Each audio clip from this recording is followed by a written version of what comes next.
Nagbigay ng mamahaling singsing si Jericho Rosales kay Janine Gutierrez, isang regalo na labis na ikinagulat at ikinatuwa ng aktres.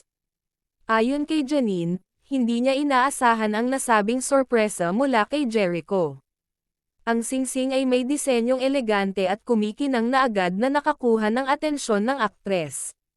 Ipinahayag ni Janine ang kanyang labis na pasasalamat sa aktor sa isang Instagram post, kung saan ibinahagi rin niya ang larawan ng singsing. Nabanggit niya na napaka-espesyal ng Reg Along ito at hindi niya makakalimutan ang moment na iyon. Maraming fans ang natuwa at nagkomento sa post ni Janine, nagpapahayag ng kanilang kasiyahan para sa aktres.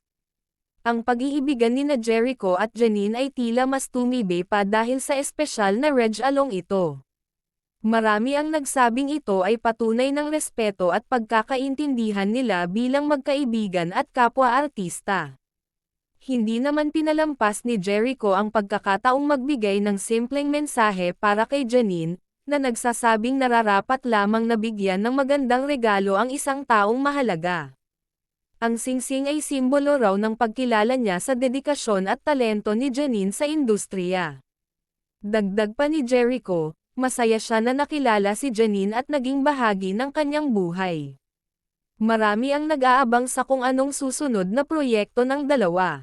Bagamat hindi malinaw kung may romantic involvement, ang Reg Along ito ay nagdulot ng iba't ibang haka-haka.